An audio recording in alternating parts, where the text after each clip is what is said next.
So, ayun nga, naglaro na naman ako kasama yung pinsan kong grade 2. As usual. Sa PK, napunta ako sa XP Lane.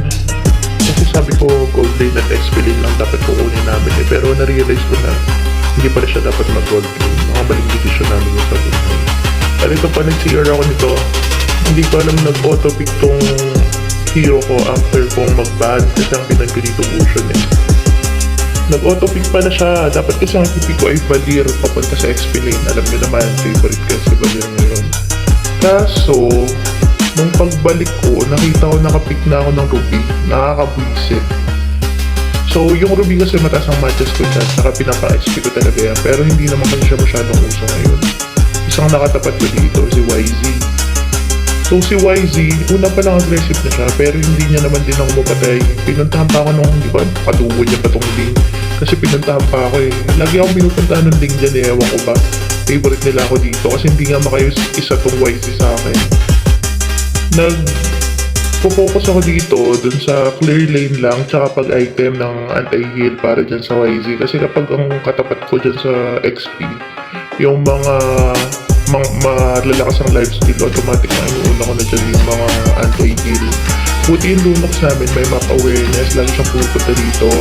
So hindi ko na napapansin yung nangyayari dun sa iba kasi nga problematic na ako dito sa lane ko eh. Lagi na ako napupuntahan pati yung mid laner nila. Yung Zetian, punta ng punta sa akin, nakakainis. So, yan. Ang pinaka-priority ko lang dito is yung makapag-item plus makakuha kami ng mga objective. So yung YZ, napakakulit. Ano pa yan, magta-try pa yung German cut dito. Napakakulit niya talaga. Kasi nga, syempre, early.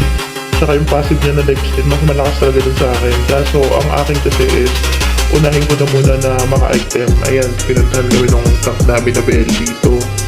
Nag-try silang bigyan kami. Kaso, mabibigyan pa namin dito yung YZ. Kita mo yung Zetian at saka yung Link punta dito. Ayan, nabigyan ko yung YZ dyan. Yung YZ dito kawawa na sa amin eh. Kasi dun sa ang standing niya sa amin, 0-3. Tsaka tignan mo naman, sinaglit lang siya ng Lunox namin. Unstoppable na yung Lunox, diba? Ang mali ko dito, pumunta ako sa Gold Lane. Kasi nga, inaapi na yung Hanabi namin. Yung Hanabi kasi is yung bata, yung grade 2. Hindi ko alam, sobrang sakit na pala nung Kari, sinaglit lang din ako. Buti na lang napatay din siya ng Lunox namin. Kala ko nga mabibigyan yung Lunox namin dito, buti na lang hindi. Kasi pumasok yung Bele. So, nakatakas naman yun yung Lunox. Pero pinanood ko lang sila din ng drag map ko lang tinitingnan ko ano nangyayari. Kasi okay din yung join namin eh. Ang problema lang, walang masyadong team coordination kumbaga. Tsaka mas mabibilis yung rotation ng mga kalaban. Kasi nga may Ling eh. So ako, every time na mabubuhay ako, pupunta lang ako sa team ko, i-clear ko yun. Tapos tutulong na ako sa mga kampi ko. Which is okay lang din naman, hindi naman siya masama. Kaya kahit pa pato, medyo nanalo naman kami dun sa mga early game. Tingnan nyo yung starting 15-9, tapos sa amin pa makukuha pa namin itong first lord eh. Ginoon ako dyan si Ling para ma-make sure na hindi siya maka-blue kasi wala naman yung gagawin kapag wala yung blue eh. Ano bang gagawin yan?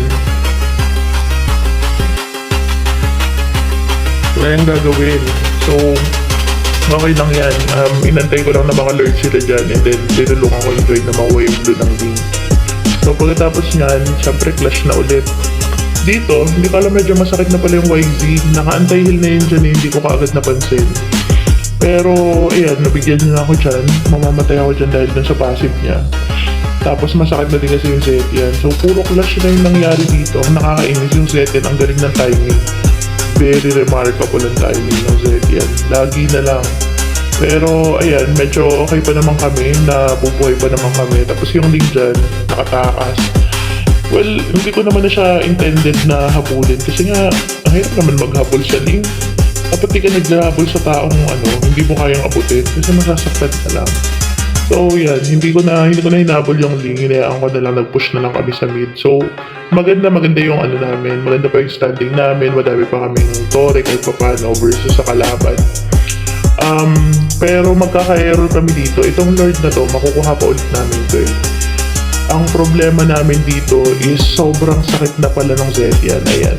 Ito yung Kari, nagtatry mag-contest sa Lord. Kasi bibig ko siya dyan eh, kaya siya mapapatay. Isa siya sa mga masasakit.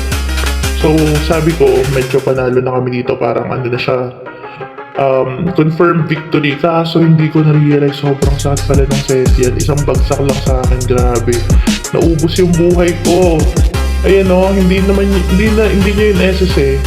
Pero napakadali kong mamatay pag yung Setian yung tumatarget sa akin kasi naka-anti-heal na yun eh. Tapos naka-anti-heal na din yung Florin at saka yung Yuzo. So medyo lugin-lugin na kami dyan. Tapos hindi ko talaga ma-burst tong carry. Lagi talaga akong talo sa kanya. Nag-build pa nga ako ng anti-attack speed dyan eh para sa kanya. Kaso ayan, talo pa rin kami. Nautakan nila kami. Kahit na nakadalawang lord kami dito. Sorry, tigis tayo today. Bye-bye.